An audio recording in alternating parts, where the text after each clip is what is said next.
পশ্চিমবঙ্গের মধ্যমগ্রামের কাছে একটা গ্রাম মাঠপাড়া। মানে খবরটা হলো রাতারাতি পুরো গ্রামটা জনশূন্য। জনশূন্য মানে? 100টারও বেশি পরিবার, যারা মূলত কাগজ কোড়ানো বা জঞ্জাল সাফাইয়ের মতো অসংগঠিত ক্ষেত্রের কাজ করতেন, তারা সবাই উধাও। উধাও? কোনো নোটিশ ছাড়া? কোনো নোটিশ নেই, কোনো গোলমাল নেই, কিছু না, শুধু একটা খালি গ্রাম। তো প্রশ্নটা হলো, এমন কি ঘটল যে একটা গোটা জনবসতি তাদের ভিটেমাটি ছেড়ে পালাতে বাধ্য হলো? এর উত্তরটা মানে যেটা শোনা যাচ্ছে সেটা লুকিয়ে আছে ভোটার তালিকার একটা বিশেষ সংশোধন প্রক্রিয়ার মধ্যে। এসআইআর, তাই তো? হ্যাঁ, এসআইআর বা সির। স্থানীয়দের ভয়টা ঠিক এখানেই। নতুন নিয়মে বলা হয়েছে, ভোটার তালিকায় নাম টিকিয়ে রাখতে হলে প্রমাণ করতে হবে যে 2002 সালের ভোটার তালিকায় নিজের নাম ছিল। 2002 সাল? হ্যাঁ, আর যদি নিজের নাম না থাকে তাহলে বাবা মা বা ঠাকুরদার নাম সেই তালিকায় ছিল, সেই প্রমাণ দাখিল করতে হবে। মাঠপাড়ার ওই পরিবারগুলোর কাছে সম্ভবত সেই প্রমাণ ছিল না। তার মানে একটা প্রশাসনিক নিয়ম একটা গ্রামের অস্তিত্বকেই প্রায় মুছে দিল। চলুন আজকের এই আলোচনায় আমরা ঠিক এটাই খতিয়ে দেখব। এই এসআইআর জিনিসটা আসলে কি? যদি আগেও হয়ে থাকে তাহলে এবারের প্রক্রিয়া নিয়ে এত আতঙ্ক কেন? আর এই আপাত নিরীহ নিয়মটা কিভাবে লক্ষ লক্ষ মানুষের নাগরিক অধিকারের প্রশ্ন তুলে দিচ্ছে? ঠিক, আমাদের হাতে থাকা তথ্যসূত্রগুলো ঘেঁটে এর গভীরে যাওয়া যাক। আচ্ছা, তাহলে একেবারে গোড়া থেকে শুরু করা যাক। এই এসএআইআর মানে স্পেশাল ইন্টেন্সিভ রিভিশন, এই প্রক্রিয়াটা ঠিক কি? এটা কি একেবারেই নতুন কিছু? না না, একেবারে নতুন নয়। এটা নির্বাচন কমিশনের একটা পুরনো পদ্ধতি। আচ্ছা। এর ঘোষিত লক্ষ্য দুটো। এক, ভোটার তালিকা থেকে সব রকম ভুলভ্রান্তি দূর করা, মানে ধরুন মৃত ব্যক্তির নাম বাদ দেওয়া বা ঠিকানা বদল হলে সেটা আপডেট করা। বেশ। আর দুই, কোনো যোগ্য নাগরিক যেন তালিকা থেকে বাদ না পড়েন সেটাও নিশ্চিত করা। যদি এটা একটা রুটিন প্রক্রিয়া হয়, আগেও হয়ে থাকে, তাহলে এবার হঠাৎ করে এত ভয়, এত বিতর্ক কেন? এমন কি বদলে গেল যে মাঠপাড়ার মতো একটা গ্রাম উধাও হয়ে গেল? নিশ্চয়ই পদ্ধতির মধ্যে বড় কোনো পরিবর্তন এসছে। ঠিক এখানেই আসল ব্যাপারটা লুকিয়ে আছে। পরিবর্তনটা ছোটখাটো নয়, একেবারে মৌলিক। কি রকম? আগে যখন এই প্রক্রিয়া হতো তখন বুথ লেভেল অফিসাররা মানে বিএলওরা চলতি ভোটার তালিকাটা হাতে নিয়ে বাড়ি বাড়ি যেতেন। হ্যাঁ, সেটা তো জানি, ভেরিফিকেশনের জন্য। একদম। তাদের কাজ ছিল তালিকায় থাকা নামগুলো যাচাই করা, মানে ওই ব্যক্তি জীবিত আছেন কিনা, ওই ঠিকানাতেই থাকেন কিনা, এইসব। কিন্তু এবারের পদ্ধতিটা সম্পূর্ণ আলাদা। কিভাবে আলাদা? এবারের পদ্ধতিতে ভিত্তি হিসেবে দুটো তালিকাকে ধরা হচ্ছে। এক, প্রায় 2 দশক পুরনো 2002-এর সরকারি ভোটার তালিকা। 2 দশক আগে? হ্যাঁ। আর 2, আগামী বছরের সম্ভাব্য তালিকা। নতুন নিয়ম বলছে 2025 সালের তালিকায় নাম থাকা প্রত্যেক ভোটারকে 2002 সালের তালিকার সঙ্গে মিলিয়ে দেখা হবে। আর যাদের নাম মিলবে না? যাদের নাম 2002 সালের তালিকায় পাওয়া যাবে না, তাদের প্রমাণ হিসেবে দেখাতে হবে যে তাদের বাবা বা মায়ের নাম ওই তালিকায় ছিল। 1 মিনিট, মানে প্রায় 23 বছর আগের একটা লিস্ট? হ্যাঁ। এটা তো একটা বিরাট সমস্যা তৈরি করতে পারে। অবশ্যই। তার মানে এমন যে কেউ যার বয়স এখন 40-এর কম, তার নাম তো 2002 সালের তালিকায় থাকার কথাই নয়। একদম ঠিক ধরেছেন।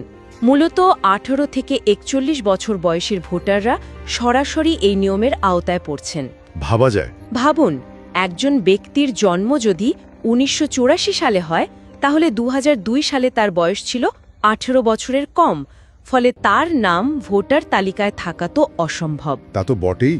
আমাদের হাতে থাকা রিপোর্টগুলো বলছে, এর ফলে পশ্চিমবঙ্গের বর্তমান ভোটার তালিকার প্রায় 50% ভোটারের ক্ষেত্রে এই প্রমাণ দাখিলের প্রশ্ন উঠবে। 50%? সংখ্যাটা কত হতে পারে? সংখ্যাটা শুনলে চমকে যেতে হয়। প্রায় 3,82,00,000 মানুষ। 3,82,00,000? এটা তো একটা অবিশ্বাস্য সংখ্যা। তার মানে রাজ্যের প্রায় অর্ধেক ভোটারকে এখন নতুন করে প্রমাণ দিতে হবে যে তারা এদেশেরই নাগরিক। আশঙ্কাটা তো ঠিক তাই। এর ফল কি হতে পারে? মানে সরকারি অফিসে কি অসম্ভব চাপ তৈরি হবে? সাধারণ মানুষের হয়রানি কতটা বাড়বে? এমনও তো হতে পারে আমি হয়তো গত 10টা নির্বাচনে ভোট দিয়েছি, কিন্তু এখন হঠাৎ করে আপনার নাগরিকত্ব নিয়েই প্রশ্ন উঠে গেল। ঠিক এটাই আশঙ্কা। আর এই বিপুল সংখ্যক মানুষকে কেন হঠাৎ করে এই পরীক্ষার মুখে ফেলা হচ্ছে তা নিয়েই প্রশ্ন উঠছে। নির্বাচন কমিশন কি বলছে? নির্বাচন কমিশনের যুক্তি হল, যেহেতু 2002-2004 সালে শেষবার এত বড় আকারে নিবিড় সংশোধন হয়েছিল, তাই সেই তালিকাটিকেই সবচেয়ে নির্ভরযোগ্য বা পিওর তালিকা হিসেবে ধরা হচ্ছে। কিন্তু 2 দশক আগের একটা তালিকাকে ভিত্তি করাটা কতটা বাস্তবসম্মত? এর পেছনে অন্য কোনো উদ্দেশ্য নেই তো? সমালোচকদের মতে এর পেছনে অন্য উদ্দেশ্য থাকতে পারে। এই অন্য উদ্দেশ্যের প্রসঙ্গটা যখন এলোই, তাহলে একটু গভীরে যাওয়া যাক। একটা প্রশাসনিক প্রক্রিয়ায় এত বড় পরিবর্তন তো নিশ্চয়ই শূন্য থেকে আসে না। এর পেছনের রাজনৈতিক প্রেক্ষাপটটা কি? বিশেষজ্ঞরা এর সঙ্গে 2003 সালের নাগরিকত্ব সংশোধনী আইনের একটা গভীর যোগসূত্র খুঁজে পাচ্ছেন। 2003 সালের সিএ? হ্যাঁ, সেই আইনে বলা হয়েছিল 1987 সালের 1 জুলাইয়ের পরে ভারতে জন্মানো কোনো ব্যক্তির নাগরিকত্ব তখনই গ্রাহ্য হবে যদি তার বাবা বা মায়ের মধ্যে কোনো একজন ভারতের নাগরিক হন। ও আচ্ছা। অর্থাৎ নিজের জন্মের প্রমাণপত্রের সাথে বাবা বা মায়ের নাগরিকত্বের প্রমাণও জরুরি হয়ে পড়ে। তাহলে তো দুটো বিষয়ের মধ্যে একটা অদ্ভুত মিল দেখা যাচ্ছে। একদিকে নাগরিকত্ব আইন বাবা মায়ের প্রমাণ চাইছে, আর অন্যদিকে নির্বাচন কমিশনও ভোটার তালিকায় নাম রাখতে সেই একই ধরনের শর্ত দিচ্ছে। দুটো প্রক্রিয়ার তর্ক বা লজিকটা প্রায় একই। আর এই কারণেই কি অনেকে এটাকে ঘুরপথে এনআরসি বলছে। ঠিক তাই, ব্যাকডোর এনআরসি বলে অভিহিত করা হচ্ছে। আশঙ্কাটা হলো এর মাধ্যমে আসামের মতো পরিস্থিতি তৈরি করার চেষ্টা হচ্ছে। অর্থাৎ আসামে যেমন নাগরিকদের একটি জাতীয় রেজিস্টার বা এনআরসি তৈরি করা হয়েছিল, যেখানে বহু বৈধ নাগরিকও উপযুক্ত নথি দেখাতে না পারায় তালিকা থেকে বাদ পড়েছিলেন। একদম, এখানেও সেরকমই একটা পরিস্থিতি তৈরি হওয়ার আশঙ্কা করা হচ্ছে। আর এই বিতর্কের সাথেই তো পশ্চিমবঙ্গের ভোটার সংখ্যা নিয়ে একটা পুরনো বিতর্কও জড়িয়ে আছে। হ্যাঁ, প্রায়ই অভিযোগ ওঠে যে এখানকার ভোটার বৃদ্ধির হার নাকি অস্বাভাবিক। আমাদের হাতে থাকা একটি রিপোর্ট বলছে 2002 থেকে 2025 সালের মধ্যে পশ্চিমবঙ্গে জনসংখ্যা যে হারে বেড়েছে, ভোটার সংখ্যা বেড়েছে তার চেয়ে অনেক বেশি।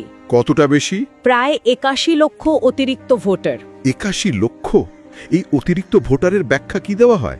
এর পেছনে বেশ কয়েকটা কারণের কথা বলা হয়, যেমন মৃত ব্যক্তির নাম তালিকা থেকে বাদ না যাওয়া, একই ব্যক্তির নাম একাধিক জায়গায় থাকা, আর অবশ্যই অনুপ্রবেশের তত্ত্ব। হ্যাঁ, বাংলাদেশ থেকে অনুপ্রবেশের তত্ত্ব।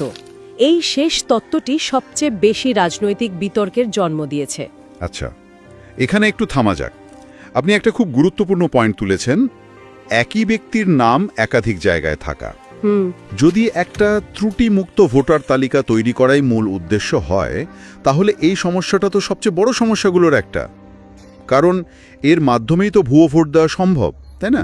অবশ্যই। এই নতুন এসআইআর পদ্ধতিতে কি এই সমস্যা সমাধানের কোনো স্পষ্ট ব্যবস্থা আছে? মজার বিষয় হলো নেই। মানে নতুন পদ্ধতিতে 2002 সালের তালিকার সঙ্গে নাম মেলানো বা বাবা মায়ের নথি যাচাই করার মতো জটিল বিষয়ের উপর জোর দেওয়া হচ্ছে। কিন্তু এই সহজ সমাধানটা নেই। কিন্তু একজন ভোটারের আধার কার্ড বা বায়োমেট্রিক তথ্য ব্যবহার করে তিনি দেশের অন্য কোনো তালিকায় নথিভুক্ত আছেন কিনা তা যাচাই করার কোনো স্পষ্ট নির্দেশিকা বা উদ্যোগের কথা বলা নেই। অথচ প্রযুক্তিগতভাবে এটা করা অনেক সহজ। এটা থেকেই তো প্রশ্ন ওঠে যে আসল উদ্দেশ্যটা কি? ঠিক, আসল উদ্দেশ্যটা কি সত্যি তালিকা পরিষ্কার করা নাকি অন্য কিছু? তার মানে সহজ সমাধানের পথে না হেঁটে একটা জটিল পথ বেছে নেওয়া হয়েছে। আর এখানেই অনুপ্রবেশের তত্ত্বটা আসছে। এই 81 লক্ষ অতিরিক্ত ভোটারকে নিয়েই তো একটা নির্দিষ্ট রাজনৈতিক বয়ান তৈরি করা হয়েছে। হ্যাঁ, হয়েছে। আমাদের তথ্যসূত্রে কেন্দ্রীয় স্বরাষ্ট্রমন্ত্রীর একটি বক্তব্য উদ্ধৃত করা হয়েছে, তাই তো? হ্যাঁ, বয়ানটা হলো এই বিপুল সংখ্যক অতিরিক্ত ভোটার আসলে বাংলাদেশ থেকে আসা মুসলিম অনুপ্রবেশকারী। কেন্দ্রীয় স্বরাষ্ট্রমন্ত্রী অমিত শাহের একটি বক্তব্য অনুযায়ী পশ্চিমবঙ্গের মুসলিম জনসংখ্যা অস্বাভাবিকভাবে বৃদ্ধির একমাত্র কারণ হল অনুপ্রবেশ। তিনি তো আরও বড় দাবি করেছিলেন। হ্যাঁ, তিনি এমনকি দাবি করেন যে পশ্চিমবঙ্গের সীমান্তবর্তী জেলাগুলিতে মুসলিম জনসংখ্যা নাকি 70% পৌঁছে গেছে। এটি একটি অত্যন্ত জোরালো অভিযোগ, কিন্তু ডেটা কি বলছে? আমাদের হাতে থাকা নথিগুলো কি এই দাবিকে সমর্থন করে? এখানে গল্পটা আরও রসপ্রদ হয়ে ওঠে। তথ্যসূত্রগুলো এই দাবিকে সরাসরি চ্যালেঞ্জ করছে এবং কয়েকটি পাল্টা যুক্তিও তুলে ধরছে। যেমন, প্রথমত, জনগণনার তথ্য 2001 থেকে 2011 মানে শেষ জনগণনার দশকে পশ্চিমবঙ্গে মুসলিম জনসংখ্যা বৃদ্ধির হার ছিল 21.8%। আর সারা ভারতে? ওই একই সময় সারা ভারতে মুসলিম জনসংখ্যা বৃদ্ধির জাতীয় গড় হার ছিল 24.6%। এক মিনিট, তার মানে পশ্চিমবঙ্গে মুসলিম জনসংখ্যা বৃদ্ধির হার জাতীয় গড়ের থেকেও কম ছিল। ঠিক, যুক্তি অনুযায়ী ব্যাপক হারে অনুপ্রবেশ ঘটলে তো এই হারটা বেশি হওয়ার কথা, কম নয়। ঠিক। দ্বিতীয় যুক্তিটা কি? দ্বিতীয়ত, 70% মুসলিম জনসংখ্যার যে দাবি করা হয়েছে সেটাও তথ্যের সঙ্গে মেলে না। 2011 সালের জনগণনা অনুযায়ী সীমান্তবর্তী জেলাগুলোর মধ্যে একমাত্র মুর্শিদাবাদে মুসলিম জনসংখ্যা সর্বাধিক ছিল। কত ছিল? 67% কাছাকাছি। কোনো জেলাতেই 70% ছিল না। আর তৃতীয় যুক্তি? তৃতীয় যে যুক্তিটি দেওয়া হয় সেটি অর্থনৈতিক। বর্তমানে বাংলাদেশ এবং ভারতের অর্থনৈতিক অবস্থার মধ্যে এমন কোনো বিরাট তফাৎ নেই যে বাংলাদেশ থেকে লক্ষ লক্ষ মানুষ শুধু জীবিকার সন্ধানে সীমান্ত পেরিয়ে চলে আসবেন। অর্থাৎ সরকারি বয়ানের সাথে তথ্যের একটা বড় ফারাক রয়েছে। একটা স্পষ্ট ফারাক। তাহলে যদি অনুপ্রবেশের তত্ত্বটি তথ্যের নিরিখে এতটা দুর্বল হয়, তাহলে একটা গুরুত্বপূর্ণ প্রশ্ন উঠে আসে, এই জটিল প্রক্রিয়ায় আসলে কাদের নাম বাদ পড়ার ঝুঁকি সবচেয়ে বেশি, কাদের টার্গেট করা হচ্ছে? এই প্রশ্নের উত্তর পেতে হলে আমাদের আসামের এনআরসির ফলাফলের দিকে তাকাতে হবে। আসামে এনআরসি তালিকা থেকে 19 লক্ষ মানুষের নাম বাদ গিয়েছিল। হ্যাঁ, রাজনৈতিক বয়ান অনুযায়ী এদের অধিকাংশই বাংলাদেশি মুসলিম অনুপ্রবেশকারী হওয়ার কথা ছিল, কিন্তু বাস্তবে দেখা গেল বাদ পড়াদের মধ্যে মাত্র 5 লক্ষ, অর্থাৎ 26% ছিলেন মুসলিম। মাত্র 26%? হ্যাঁ, অথচ আসামের মোট জনসংখ্যার 34% মুসলিম। দাঁড়ান, এটা তো অবাক করার মতো তথ্য। তার মানে আনুপাতিক হারে মুসলিমদের চেয়ে অমুসলিমদের নাম বেশি বাদ পড়েছিল। হ্যাঁ, বাদ পড়াদের মধ্যে একটা বড় অংশ ছিল বাঙালি হিন্দু, গোর্খা এবং অন্যান্য আদিবাসী সম্প্রদায়ের মানুষ। বিহারের উদাহরণও তো আছে। ঠিক, বিহারে সম্প্রতি এই এসআইআর প্রক্রিয়ায় প্রায় 65 লক্ষ নাম তালিকা থেকে বাদ দেওয়া হয়েছে, কিন্তু তারা কোন সম্প্রদায়ের, তাদের আর্থসামাজিক অবস্থা কি, সেই বিষয়ে কোনো স্বচ্ছ তথ্য প্রকাশ করা হয়নি। সব মিলিয়ে তাহলে কাদের উপর ঝুঁকিটা বেশি? সব মিলিয়ে তথ্যসূত্রগুলো যেদিকে ইঙ্গিত করছে তা হল এই প্রক্রিয়ার সবচেয়ে বড় শিকার হতে চলেছেন দরিদ্র প্রান্তিক মানুষেরা, হিন্দু মুসলিম নির্বিশেষে। ঠিক কাদের কথা বলা হচ্ছে? কেন তারাই সবচেয়ে বেশি ঝুঁকির মধ্যে পড়বেন? ভাবুন সেই মানুষগুলোর কথা যাদের নির্দিষ্ট কোনো ঠিকানা নেই, যারা কাজের জন্য এক রাজ্য থেকে অন্য রাজ্যে ঘুরে বেড়ান, বা যারা প্রাকৃতিক দুর্যোগে সব হারিয়েছেন। একদম, যারা নদী ভাঙনে বা বন্যায় সর্বস্ব হারিয়েছেন, যাদের সব পুরনো কাগজপত্র নষ্ট হয়ে গেছে। তফসিলি জাতি, আদিবাসী সম্প্রদায়ের বহু মানুষের কাছেও দশকের পর দশক ধরে জমির দলিল বা অন্যান্য নথি গুছিয়ে রাখা সম্ভব হয় না। এই মানুষগুলোর পক্ষে তো 23 বছর আগের নথি খুঁজে বের করা প্রায় অসম্ভব। প্রায় অসম্ভব একটা কাজ। মাঠপাড়ার ওই পরিবারগুলোর ক্ষেত্রেও ঠিক এটাই হয়েছে। তাহলে আমরা যা আলোচনা করলাম তার থেকে একটা বিষয় পরিষ্কার হচ্ছে, যারাই এই প্রক্রিয়ার পক্ষে বা বিপক্ষে থাকুক না কেন, এর আসল ভুক্তভোগী হতে চলেছেন সমাজের সবচেয়ে দুর্বল শ্রেণীর মানুষ। তাহলে তথ্যসূত্রের মতে এর আসল উদ্দেশ্যটা কি? যদি কোনো একটি নির্দিষ্ট সম্প্রদায়কে বাদ দেওয়াই মূল লক্ষ্য না হয়, তাহলে কেন এত বড় একটা কর্মযজ্ঞ করা হচ্ছে? বিশেষজ্ঞদের বিশ্লেষণ অনুযায়ী আসল উদ্দেশ্য হয়তো ভোটার তালিকা থেকে লক্ষ লক্ষ নাম বাদ দেওয়া নয়। তাহলে আসল উদ্দেশ্য হল সমাজে একটা তীব্র বিভাজন এবং ঘৃণার পরিবেশ তৈরি করা, অনুপ্রবেশকারী বা অবৈধ নাগরিক খুঁজে বের করার নামে হিন্দু মুসলিমের মধ্যে একটা স্থায়ী অবিশ্বাসের বাতাবরণ তৈরি করা, যার ফলে আসল সমস্যাগুলো থেকে নজর ঘুরে যায়। একদম। এর ফলে বেকারত্ব, দুর্নীতি, মূল্যবৃদ্ধির মতো আসল সমস্যাগুলো থেকে মানুষের নজর সহজেই ঘুরে যায়। আর এই মেরুকরণের রাজনীতি পশ্চিমবঙ্গের দুটি প্রধান রাজনৈতিক দলকেই কোনো না কোনোভাবে সুবিধা করে দেয়। আমরা আলোচনাটা শুরু করেছিলাম মধ্যম গ্রামের একটা উধাও হয়ে যাওয়া গ্রাম দিয়ে, আর সেই সূত্র ধরে আমরা পৌঁছলাম জাতীয় রাজনীতি, নাগরিকত্ব আইন এবং তথ্যের জটিল মারপ্যাচে। হ্যাঁ, এটা স্পষ্ট যে এই এসআইআর প্রক্রিয়াটা নিছক একটা প্রশাসনিক ভোটার তালিকা সংশোধনের চেয়ে অনেক বেশি কিছু। একদম। একটি আপাত দৃষ্টিতে সাধারণ এবং রুটিন প্রক্রিয়া, কিভাবে লক্ষ লক্ষ মানুষের জীবনকে প্রভাবিত করতে পারে, তাদের অস্তিত্ব নিয়ে প্রশ্ন তুলতে পারে এবং রাজনৈতিক বিতর্কের কেন্দ্রে চলে আসতে পারে, এটা তার একটা জ্বলন্ত উদাহরণ। মূল কথাটা তাহলে কি দাঁড়ালো? মূল কথাটা হলো রাজনৈতিক বয়ানে যাদের কথা বলে আতঙ্ক ছড়ানো হচ্ছে তাদের চেয়ে অনেক বেশি ক্ষতিগ্রস্ত হতে পারেন সমাজের সেই প্রান্তিক মানুষগুলো যাদের কাছে এই জটিল আমলাতান্ত্রিক প্রক্রিয়ার মোকাবিলা করার মতো পুরনো নথি বা সংস্থান কোনোটি নেই। আর এখানেই আমরা আজকের আলোচনা শেষে শ্রোতাদের জন্য একটি চূড়ান্ত প্রশ্ন রেখে যেতে চাই। আমরা পুরো আলোচনায় দেখলাম এই বিতর্কের কেন্দ্রে রয়েছে অবৈধ অনুপ্রবেশকারী চিহ্নিত করার বিষয়টি। কিন্তু আমরা এটাও আলোচনা করেছি যে একই ব্যক্তির নাম একাধিক ভোটার তালিকায় থাকার মতো একটি গুরুত্বপূর্ণ সমস্যাও রয়েছে, যা দিয়ে সহজেই ভুয়ো ভোট দেওয়াও সম্ভব। হ্যাঁ, সেই সমস্যাটা তো রয়েই গেছে।